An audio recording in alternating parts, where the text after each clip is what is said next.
you very much.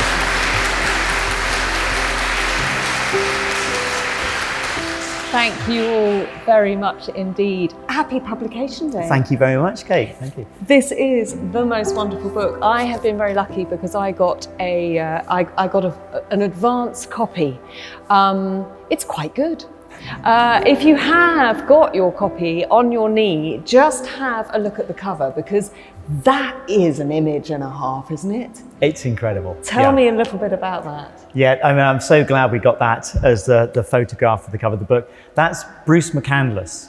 And it looks like it's photoshopped, but it's not. That's Bruce, and he's about 300 meters away from the space shuttle, the Orbiter Challenger. And this is in 1984.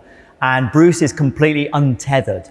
So he's got a jetpack. It's probably got about 3 hours worth of fuel, which is just nitrogen gas there. And he's flying this jetpack around. But that's the first time anybody has ever done a spacewalk without a single tether attaching them to, the safety of their spacecraft. And from a test pilot's point of view, that just takes enormous courage. The level of risk and isolation and remoteness that Bruce would have been feeling there is unbelievable. Or just whippy. Well, yeah, there was that. I think it was quite funny because when they were even talking about the jetpack, there was a bit of a discussion about why, and they weren't really sure why, but it was just like, why not? It's kind of like the jet ski, if you like. You go down to the beach, it's like, why not? Let's have a go. And I think they felt there could be some future use for a jetpack like that. And actually, we did end up having a future use because we now have a scaled down version of that we all wear on every spacewalk. And it's much smaller, but it gives us about 20 seconds worth of fuel. And that's like a one-shot chance of getting back to the space station if we fall off. So it was all thanks to Bruce. Wow. He actually spent 10 years developing that system because he was selected back in 1966. So he spent 18 years in total before he flew on his first mission to space. So yeah, we've got a lot to thank Bruce for. The stories in this book are astonishing. And as I say, it is a celebration of the 628 people in human history who have left the Earth.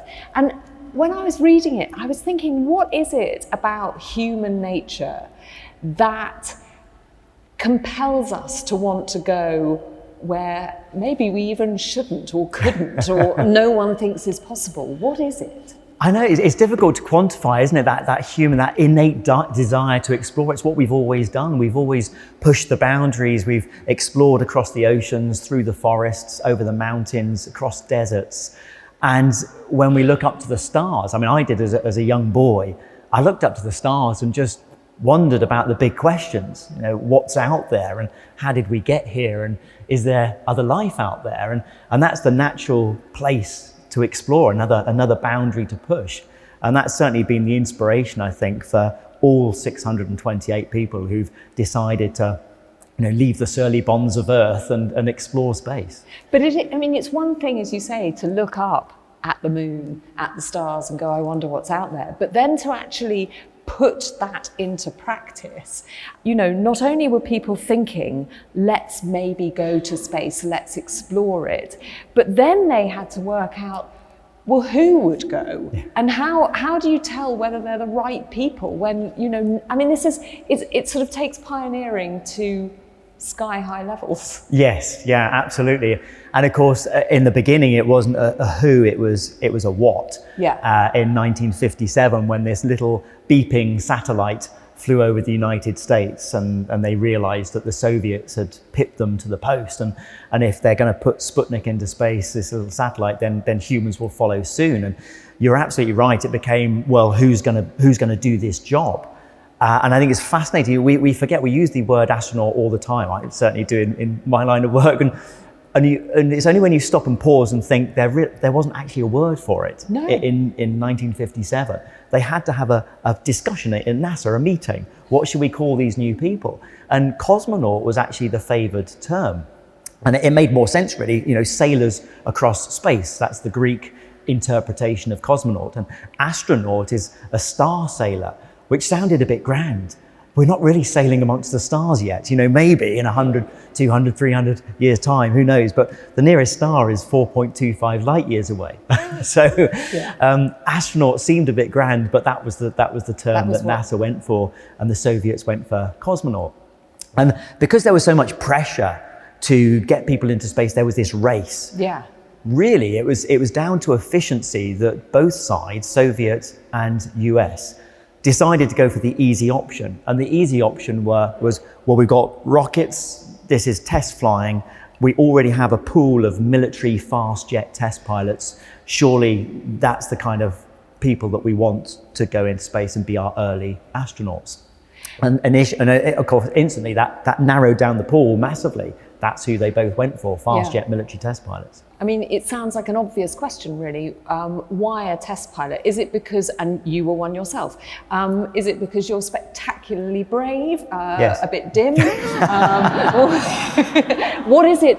What is it about the sort of mentality and skills of a test pilot that NASA and the Soviets thought, well, those are the people that clearly should be going into space? You missed willing to take disproportionate risk. Oh, there is that, yes. No, I think that in some respects it's that the decisiveness, I think, the quality of a test pilot in terms of being able to think under pressure, work under pressure, and those initial flights, that was really important. Yeah. It was the analysis of, this is a technical piece of equipment. Is it functioning normally? What can I do about it? How can I fly it? How can I problem solve? That role has morphed over the years to be so much more. In the early days, it was about getting to space and getting back from space safely. Now, in a 6-month mission to the ISS, the getting there and back is 2 days out of 186 days. So the remaining time on your space station, that's when you're a scientist, you're an engineer, you're a plumber, an electrician, pull a tooth if you need to, bit of CPR, all these other things that we've loaded on top of the astronaut role. But back in the early 60s and late 50s, it was really focusing on those test piloting skills. So, as you say, there was a pool of test pilots to draw on, and I'm thinking particularly of NASA now, because, as you say, they were under pressure. The Soviets were winning the space race, and America didn't want to be outdone. They had this pool of test pilots, but clearly they had to narrow them down too, and they narrowed them down eventually to the group that became known as the Mercury 7.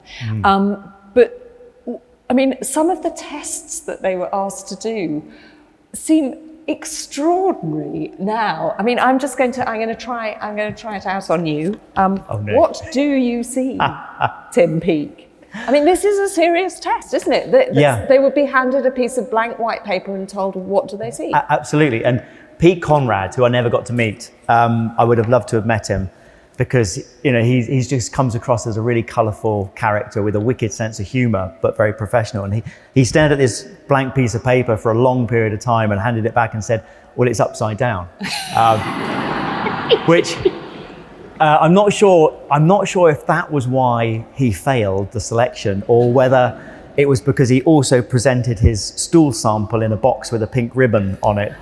And he left his full enema bag on the examiner's desk as well. But anyway, probably the three things combined, he was deemed unfit for space flight, and he failed his selection and ended up being the third person to walk on the moon, because Al Shepard persuaded him to apply the following year. So clearly he wasn't unfit for space flight. So the person who'd had the enema left on his desk had left by then, I think so, yeah.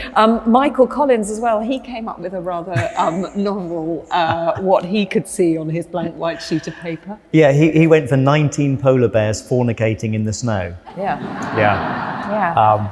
That was, I think, on an Air Force medical that he'd had the test before. So he knew the perils of messing about during this test. And so he really prepared Michael Collins for his selection. And he thought he'd nailed it. He thought he'd done everything right, abided by all the rules. The US Air Force had even sent some guidelines around about how you should perform, because they wanted as many US Air Force pilots to become astronauts. But he got the rejection letter. And again, Michael Collins had to go for a second time round before he was selected. Was it because the length of his socks wasn't quite right? Wasn't there something about someone said wear knee-length socks and make sure if you're standing with your hands on your hips, your thumbs are pointing backwards That's right. rather than forwards. There was a correct way to stand, a correct way to dress. If you're drinking cocktails in the evening, take a long drink and take your time. They didn't want people getting drunk and embarrassing themselves. Right. So all these kind of tips and hints as to how to socialize when you're going through your selection process. And of course, then once you are selected, that doesn't necessarily mean you're going to go to space. You've got to go through an enormous amount of training before you get anywhere near a rocket. Doug Wheelock's quote and he first went to space in 2007, is that right?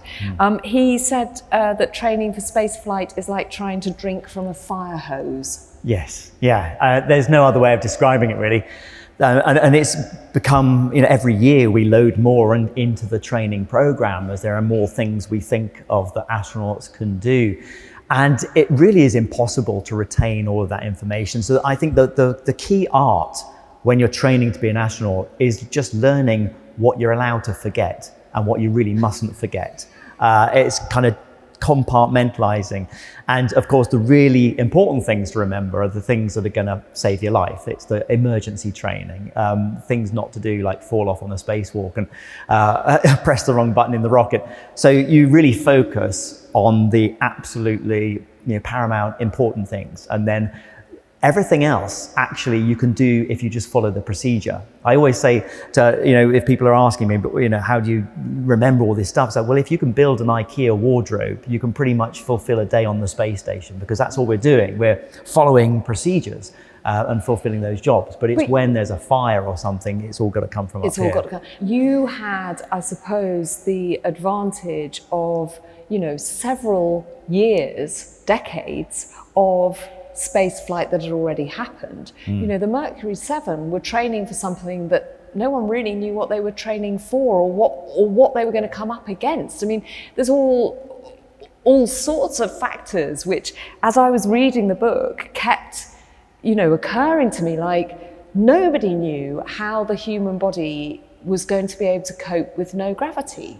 Nobody knew if there was a way, what was going to happen when you broke through the Earth's atmosphere and went into orbit. Yeah. I mean, it's actually more and more astonishing the more you start to think about it. It really is. Anyone did it. No, you're absolutely right. And of course, we look back with the luxury of hindsight. And there was a chapter I really enjoyed writing in there, which was known unknowns and unknown unknowns. And the known unknowns are perhaps the easier ones. If you don't know something, you can try and think about what you might do to mitigate that risk. Yeah. But the unknown unknowns, that's what's going to bite you. And the long list of what ifs, just before going into orbit, what if the human body doesn't work properly? What if the heart stops beating? What if you can't swallow? What if you can't breathe properly? And then when a few years later, they're looking at going onto the moon, what if the regolith is so deep that the lunar lander just sinks right the way down and we can't lift back off again? Or you jump off the ladder and disappear up to your waist and you're stuck. Then these are real problems. Would the static electricity generated by landing and all the electrical equipment, would that cause all the regolith just to stick to your suit and not be able to see? Would you fog up with your visor? And at some point they just had to draw a line and say, we're just going to do this. Yes, there are unknowns, but at some point you just have to say, let's go for it.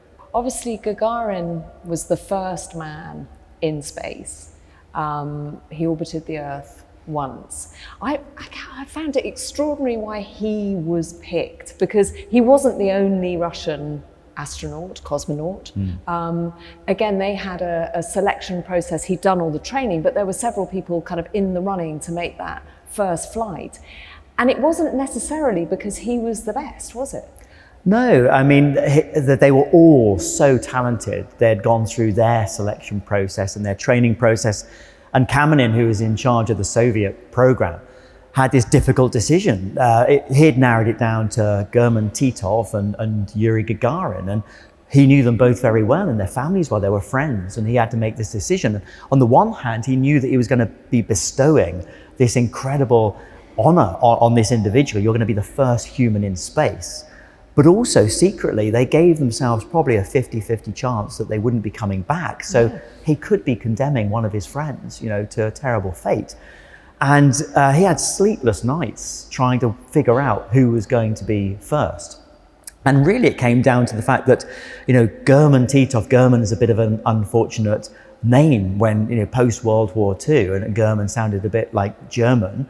And also, German Titov came from perhaps a bit more of a white-collar background, whereas Yuri was just strong, solid Russian stock, blue-collar background, and a winning smile. And it came down to really likability. And he thought, Yuri looks good in the photos. You're it. So even in those very, very early days of spaceflight, they were kind of thinking of it as a PR exercise, that he and astronauts of the future were going to be the poster boys. Yes, but what's remarkable about that, you're absolutely right. On the one hand, they were thinking that far ahead, and they were clearly looking forward to the publicity that would follow, and being able to tell the world they'd put the first human in space. But they forgot to actually put anything on him that showed that he was a Soviet cosmonaut. And he was on the way to the launch pad, and somebody said, well, there is nothing. There is no patch, there is no symbol. So they got a can of red paint and painted CCCP on his helmet. And it was one of the engineers did that. And we know that because there are photographs of him fully suited, ready to go to the rocket without it, and then him climbing into the rocket with the CCP on there. And you just think, how could you make that PR faux pas of not having anything? And so subsequent to that, all the cosmonauts then had to have this red painted CCCP on their helmet because that's what they'd done with Yuri. So it's quite remarkable. It is amazing. I was thinking about, again, this idea of who gets to be an astronaut. And as you say, you go through all this selection process. But, could anyone consider, I suppose if you've been a test pilot, if you're not travel sick, or if you are travel sick, you've got over it. I mean, for us mere mortals who have to take, a seasick pill if it gets a little bit choppy, does that mean we could never be an astronaut? No, it doesn't at all, really, because there isn't a huge amount of correlation between people who get motion sick on Earth and people who suffer from space sickness. Right? Yeah, and it's something we're still researching. We don't quite know why. Some people handle space very well and don't get ill at all, and some people, even fast jet test pilots who've got hours doing high G maneuvers, will be sick for a couple of days on board the space station, even today. So when you go through the training with the Russians in Star City, one of the things they get you to do in the days leading up to your launch is to go in the spinning chair. And you have to go in this spinning chair, and then... Is it like that Michael McIntyre game show? Like the wheel, yes, absolutely. And you get spun around, and you have to move your head up and down like this as you're being spun around. And it's horrible, it's dreadful. Everybody just feels absolutely sick as a pig for hours afterwards. And Yuri Malenchenko was my Russian commander, and he was on his 6th mission to space. And I noticed that he wasn't doing the training. And I said, Yuri, is that just because you're just immune now? You've done it so much. And he said, no, there's just no point in doing it. He said, it'll make everybody sick and it has no relation to what you're going to feel like up there. So I thought, well, if you're not doing it, I'm not doing it then. So I decided to go and have a cup of coffee instead and not do it that day. And it is right. I mean, I actually was very lucky going into space. I felt a little bit ill on the first day, but really not much. Right. So I got away with it going up into space, but I suffered coming back down. I had at least 2 days feeling really, really rough when I got back down. So nobody knows, what it's going to feel like. Can you be an astronaut if you're scared of the dark? It probably would help if you've kind of overcome that fear, right. I think. Okay. You actually, it's scared of the dark inside the space station is not a problem, but outside the space station, it gets dark really quickly. When you go from day to night, you'll be working away and you've had 45 minutes of daylight, and then suddenly it goes to nighttime in about a minute and a half. Wow. And if you've still got your gold visor down, have to lift that up quickly, you can't see a thing. Your helmet lights illuminate the area in front of you, and your whole world shrinks to what was the universe, to a small pool of light just in front of you. And it's really easy to get lost because the space station's a big place. It's the size of a football pitch. It's going to fit inside this cathedral. And if you're at one end, you don't really know where you are. And if you turn upside down without realizing when you start heading right, actually it should have been heading left. And you can get very easily disorientated. We've got little black arrows outside the space station pointing back to the airlock. So if you lose your way, you find those black arrows and it takes you back to safety. I mean, it sounds a bit like for anyone out there who is a diver, diving in really bad visibility and, Yes. again, that sort of sense of you don't know whether you're upside down or back to front. Yeah, absolutely. It's just like that. Yeah. And what about vertigo? Because, I mean, you look at something like that, you look at that photograph and you go, I mean, standing on a cliff edge can be scary enough. What's the sensation? I mean, you did this, you walked in space, Tim. The funny thing is, when you're acting like an astronaut, you don't get that sense of vertigo. And what I mean by that is if you're, you're floating and you're moving upside down and you're in this, obviously in a weightless environment, your brain says, okay, I'm in space, I'm not going to fall. It's a long way down, but I'm not going to fall. As soon as you start acting as if you're on Earth, your brain suddenly says, grip tightly, you're going to fall. And what I mean by that is when I was coming back to the airlock with this big component that we'd taken off one of the solar panels, and I had to take a shortcut along a pole, and that was going to take me back to the airlock. And I was halfway along this pole, and because I was moving along it exactly as I would have moved along it if I'd been on Earth, and I was kind of hanging on in this direction with Earth beneath me, and I looked down and my brain just said, you're hanging onto a pole, it's a long way down, you're going to fall. And I'd been out the door for about 2 hours at that point without a problem, and I suddenly got the biggest wave of vertigo, and I was just clinging onto this pole, and I just had to kind of calm myself down and wiggle my toes. How far below you was so that's 400 kilometers, and Australia's passing beneath you, and it was a moment. Yes. Should we just talk about some of the issues, as you say, of kind of weightlessness? Because again, there were things that this book charmingly brought to mind when I was reading it. I can't remember which crew it was that all of them got head colds. Well, Apollo 7, they had a rotten time. They had a rotten time, Yeah. And it just made me think, where does snot go? Yeah. When there's no gravity. Yes. I mean, the one thing you really don't want to do inside your spacesuit is to sneeze. And sounds obvious, but if something gets on the front of your visor, it's there. There's no wiping it off. And on a 6-hour spacewalk, that can be really annoying. Yeah. You have to be a good crew member in space. You have to think about your personal hygiene and to not make a mess, because things in weightlessness are just going to carry on wherever they're going and nothing's going to stop it. Okay, let's just get down to brass tacks, because I know secretly you're all thinking this too. Gravity is quite important for things like just going to the loo. Yes. How does that work? I mean, does things get out, or does everything just stay there? No, it does. When you have a pee, you have to pee into a tube and you have to put the fan on first, and the airflow does the job that gravity normally does for us down here. Okay. So the airflow keeps everything going into the container. And the only difference is, whereas on the Apollo missions, for example, and on the shuttle, that urine would just get ejected out into space and it would crystallize, and the astronauts would watch this beautiful firework display of crystallized urine going past the windows. Nowadays, we collect all that urine. It's precious to us because we recycle it all, about 90% of it. We recycle 90% of it back into drinking water in 24 hours. So that's keeps us alive up there. And for number 2, we don't recycle, thankfully, but we do use the airflow again, just to keep everything going in the right direction there. But no, your bodily functions work perfectly normally. The one thing you don't do is you don't burp, because there's no convection. So gas in your stomach doesn't rise up. So nobody burps, No one burps in space. No, there's no burping. Hiccuping? Not really hiccuping either. I'd certainly not for me.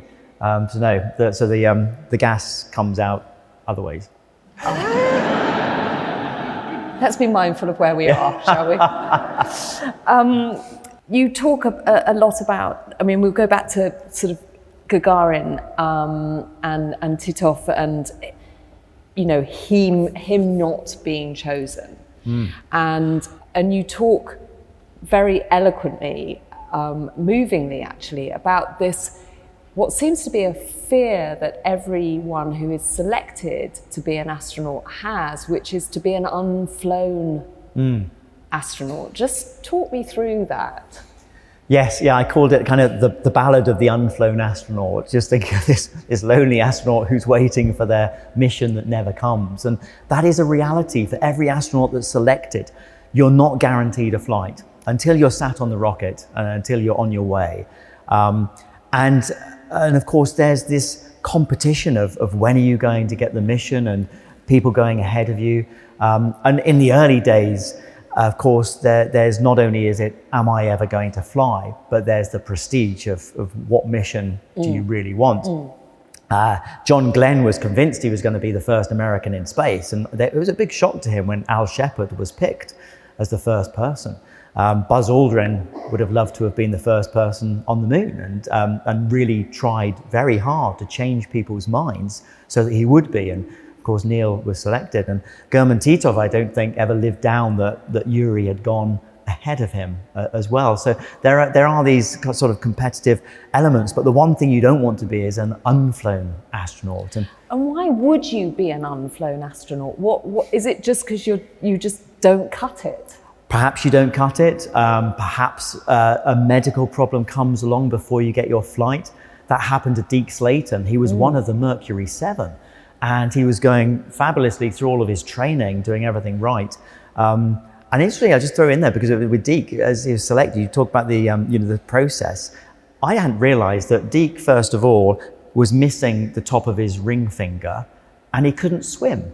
And I thought, wow, that's amazing that he went through the selection process with those two things. But on top of that, during his training process, they discovered that he had this atrial fibrillation. And so that was it. That was his astronaut career over. And he was then put in charge of the astronaut selection officer. He became the person who then chose the astronauts for the mission. Now, it turns out that Deke managed to get medical clearance later in life, and he did end up flying to space, but that was much further on down the line.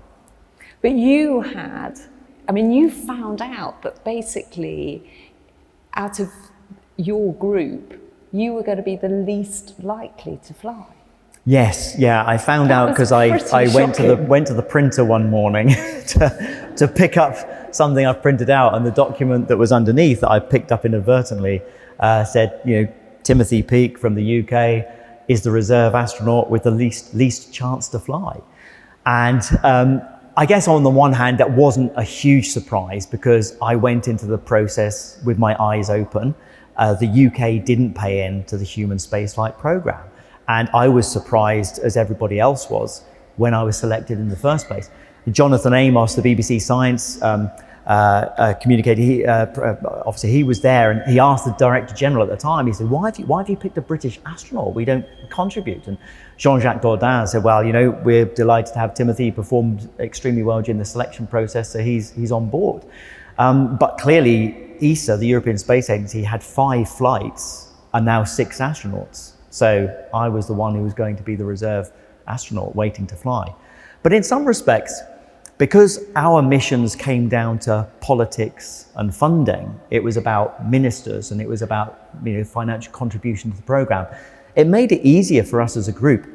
We knew that Luca and Samantha already had their missions. That was bought by the Italians. We knew Alex was going to fly because Germany paid the most into the program. So we could work out the pecking order, and it wasn't competition between us. But then speaking to my friends in NASA and the Canadian Space Agency, Japanese Space Agency, they were all selected in the same year that we were, in 2009.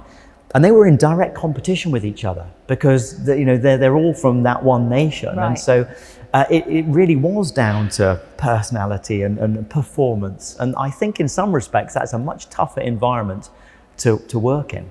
So did you write to the British government and say, oh, go on, just pay up a bit more because I really want to go to space? Well, at the time, attitudes were changing anyway. Our space industry had been this hidden success story all through the early 2000s and through the financial crisis. Actually, the one area that was growing at a double-digit rate was the space industry. So attitudes were changing. We had gone from being the British National Space Centre, we didn't even have a space agency when I joined, to having our UK Space Agency in 2010 that was formed. So now we've got a space agency, we've got a booming space industry, and it was that kind of changing attitude towards human spaceflight that we joined the program in 2012, and I got assigned in 2013. How much does it cost? I mean, how much did the UK government have to stamp up so that you did go to space? It's really difficult to know what it costs because no money changes hands in the ISS program. So the European Space Agency, we get given flights by NASA for pieces of hardware we provide. So for example, we provide the cargo vehicle. And if we provide 4 cargo vehicles a year to the space station and we give NASA the cargo, in return for that, they'll give us 2 astronaut flights. And the cargo vehicles are built in Germany and France and Italy. So that's going back into the economy, it's jobs. And so really there's no cash changes hands between ESA or NASA. It's a complete trading. barter. It's like if I give you my lollipop, you can ride on the back of my bike. So unlike space tourism, where space tourists might go to a company and say, I'd like to fly to space, and they might say it's £25 million for a 2-week trip to the space station. That's not how it works at a government level. So the government invests in the space agency, and then we get 90% of that money back in industrial contracts, whether it's rovers or satellites or whatever it is that country happens to specialize in. And is there an enormous pressure on you, like, again, from some of the stories in the book, the kind of pressure on people who have been to space to then perform, to be, the poster boys and women later on for NASA or for ESA or for the various space agencies? Absolutely. And you are an ambassador for space, that's part of your role. But I think today we go into the job knowing that. When I was selected, it was quite funny. Only Samantha had a social media account. She was on Twitter. And we thought, wow, that's progressive. We weren't, didn't have anything. You imagine now any of our astronauts selected last year not having a social media account. Of course, they all do. But it just shows you, even back then in 2008, which wasn't that long ago, but even so, we knew we would be ambassadors for space. We knew that we'd be doing PR was part of the role. That was what was being tested to a degree during our selection process. So it's a really important part of the job to be able to do that, to come back from your mission and to give back and to be the ambassadors. But looking back in the early days, of course, they had no idea. And again, fast jet test pilots, military test pilots, weren't necessarily the best communicators or the best ambassadors. I thought it was hilarious in the press conference, when they announced the Mercury 7, and 3 of them are smoking cigarettes. And they're just, in the limelight with the cameras flashing, and they had no idea really about the whole PR aspect of what to say. And also the sort of extraordinary thing of NASA just giving journalists their wives' addresses so that the journalists could go and knock on the wives of the Mercury 7's doors and say, what do you think about your bloke going to space? Yes, I know, it was quite remarkable really. So it just shows you how far we've come in terms of public relations. You alluded earlier to the jobs that an astronaut does. And again, before I read the book, I confess, I now feel completely ignorant, but I just sort of thought an astronaut got into a rocket, not onto a rocket. I thought you got into it like those Tintin illustrations, and you went for a bit of a jolly. Yeah. It's really hard. I mean, the flying is like, as you say, almost not part of what you do at all. You're having to be a scientist. You collect rubbish.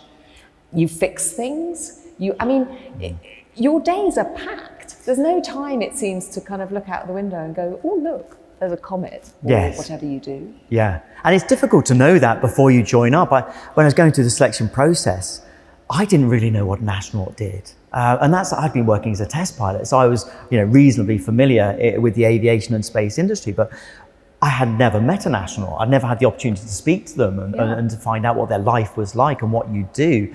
And so it was only really as we were selected, we started that training, you realize that, yes, you need to be able to fly a spacecraft and dock to the space station. But that's just a really small part, because now you've got to operate the robotic arm, you've got to capture visiting cargo vehicles, you've got to know how to do a spacewalk and operate all the scientific equipment on board the space station and fix it, and that you can't do everything. So we actually specialize in various modules. So for example, I was the specialist in the Japanese module, the European module, and Tim Copeland, my friend, was NASA crewmate, was the US module he specialized in. And so you have to really dig down into the weeds and become a technical expert in those areas. So the training, it's as Wheels said there, it's drinking through a fire hose. There's so much to learn about. But what about, you talk a bit, you don't go into huge detail about the scientific experiments, but I was kind of fascinated. I was fascinated by Arabella and Anita, two spiders that were taken to space to find out whether spiders can spin webs in zero gravity. Can they? Yes, they worked it out. So it was a bit messy to begin with, but no, like humans, they adjust and adapt to their environment. And I think that's incredible, actually, because we can see ourselves adapting to that environment. We can measure things. We are taking blood samples, bone density scans, muscle biopsies, ultrasounds. And so we can see our bodies physically adapting to this environment when we go into space and when we come back down to Earth again. But to see other animals doing it equally as well is quite remarkable. Yeah, so lots of fruit flies have gone to space. But there also seems to be a lot about growing things. Plants being grown, types of wheat, types of vegetables. Is that with a long-term view that people might actually live in space, or that everyone is trying to be Matt Damon in the Mars movie and grow potatoes? A mixture of both, probably. No, I think some of the research that we do is looking forward in terms of space exploration. So going to the moon, we are going to need to be more self-sufficient than we are in low Earth orbit. Going to Mars, we're going to need to be completely self-sufficient, 100%. There's not going to be cargo vehicles following on every 2 months to supply the Mars mission. So growing food and understanding how we can be self-sufficient is important. But actually what's really important is the research that we're doing tells us a lot about how we can grow food more efficiently here on Earth. And all the research we do in space has Earth applications. Because it's quite funny, I was talking to somebody about how much you can stress a lettuce. You can really stress a lettuce if you want to. I mean, they have an easy time. They're just having a holiday here on Earth. They get, hours and hours of darkness. They don't need hours and hours of darkness. And if you get a lettuce in space, you can grow a massive one in 2 weeks. And it's beautiful and it's lush. And so we're learning about how you can grow things in arid areas, which don't have huge amounts of water, that don't have nutrition-rich soil. What do they really need? A bit of potassium, a bit of phosphorus, some water there, and bingo, you've got food. And this is how we need to be thinking here on Earth about how we can grow food, sustain our population as the resources get fewer and fewer. So the more we can learn about these kind of things, the better.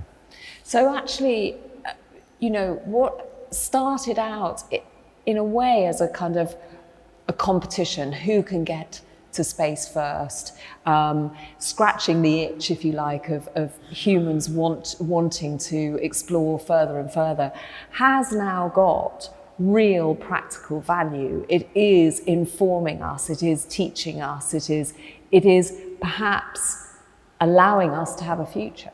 Yes, and I don't think we really saw back then in the space race, I don't think they really envisaged where it was going. They knew that space was the high ground and you could do things in orbit, but we didn't know that you can actually print human organs using bio ink. in a microgravity environment, because when you go into weightlessness, things that would normally collapse, if you try and make something of a small 3D structure here on Earth, it's going to collapse in on itself. And so something like a protein crystal, which is really important for drug manufacturing, you take disease-causing proteins and grow them, and then the drug wraps around them. You can grow them really well in space. You can 3D print human organs, a heart, and it will once you've got it into its fully formed structure, it's rigid and it's robust, and you can bring it back down to Earth. But you couldn't do that here on Earth. It would just collapse in on itself. It wouldn't be a good heart at all. So this is the area we're doing research into. We'll be manufacturing things in space and bringing them back down to Earth. And that doesn't even touch on things like communication and navigation and climate monitoring and potential for solar farms. Don't get me started. So, but we had no idea, I think, back then as just how useful space was going to become to us. Because it is, I mean, you know, there could be a very strong argument, given where we are now with the state of our planet, that should we, you know, be using enormous amounts of fossil fuels to put people up into space, and potentially damaging other planets when we haven't done a great job with our own. But you've given a very compelling argument as to why perhaps we should keep going into space. Absolutely. I think space offers many solutions to many of the challenges that we've got here on Earth. I mentioned solar farms very briefly. I think that can give us, you know, clean, limitless energy from space. We've got our own nuclear fusion reaction up there. It's called the Sun, and it delivers so much energy to Earth. And from space, of course, you can capture that on a massive scale and beam it down using microwaves. But even to address the other point about the fossil fuels, I think, and this isn't trying to defend the space industry, every industry can be cleaner, but the best rocket fuel is actually hydrogen and oxygen, which is a byproduct of water vapor, because that's the most powerful rocket fuel you can get. Now, we don't use hydrogen and oxygen all the time. Some rockets do. Some rockets are using methane. Some rockets are using kerosene. But by about 2 o'clock in the morning of any morning, the aviation industry has used up an entire year's worth of carbon output from the space industry. In fact, you know, by the time we've finished our discussion, there's about 7,000 to 8,000 aircraft flying over the planet at any one time. So that's not to say that the space industry couldn't be cleaner and couldn't be more efficient, but put it into perspective against aviation, against agriculture, for example, it's an absolute drop in the ocean. And yet the bang for the buck is that we get to monitor our climate, we get to do research into pharmaceuticals, into new energy systems, battery technology, carbon dioxide removal systems, all these kind of things. So it is a trade-off. I'm a firm believer of we need to get something back for every rocket launch. We should be getting, you know, benefits back, scientific research. You talk, or you tell Neil Armstrong's story of landing on the moon, his you know, small step for man, and all of that.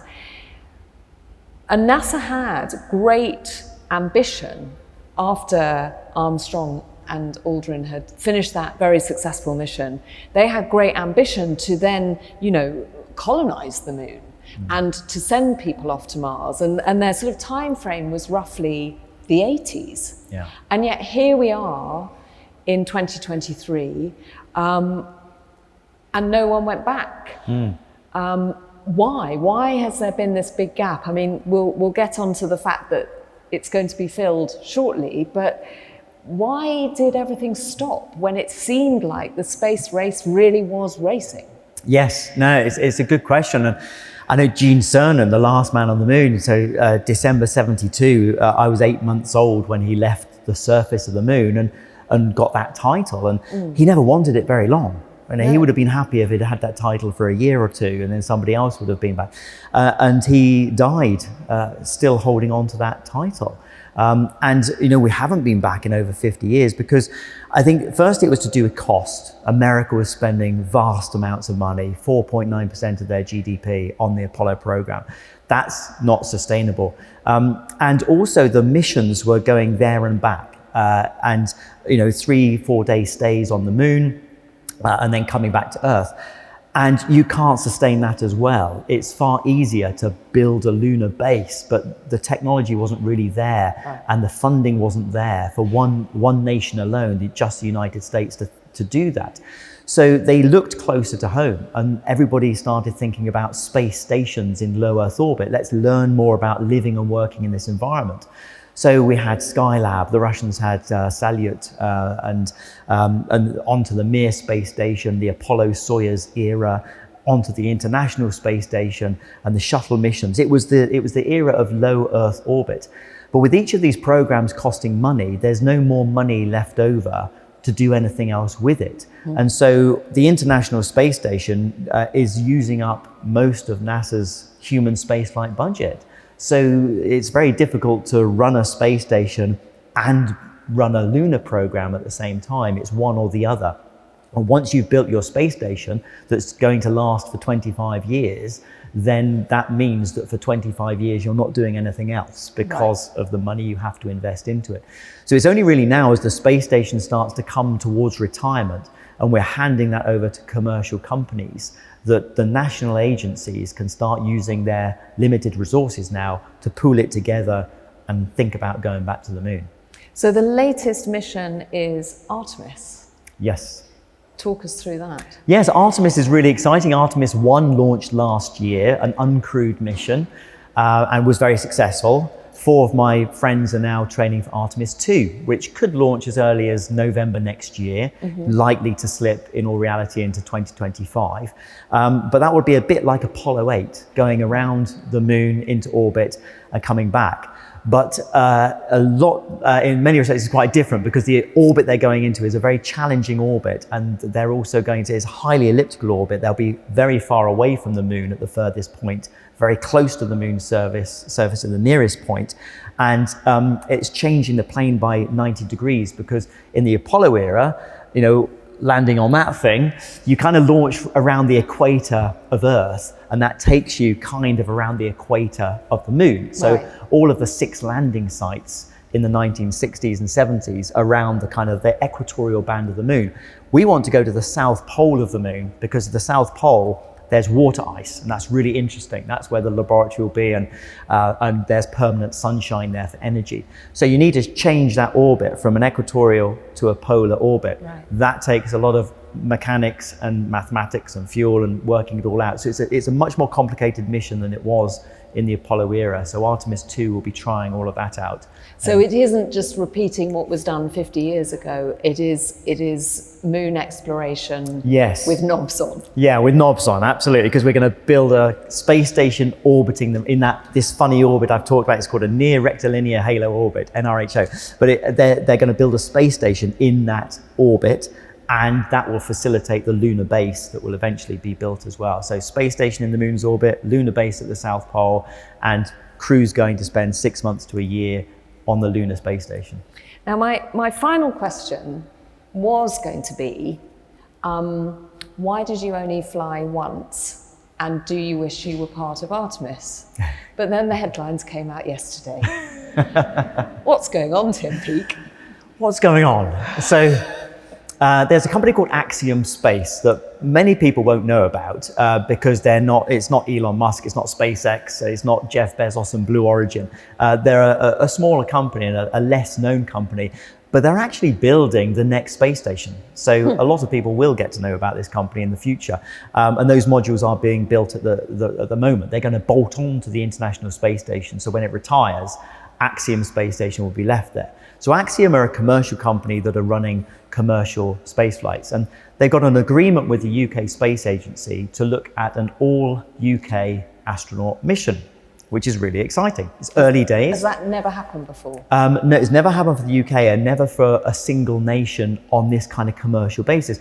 I mean, we've had an all-Russian flight, we've had an all-American flight, an all-Chinese flight, but we certainly haven't had an all-UK flight, and not something that's commercially sponsored, so at no cost to the UK taxpayer.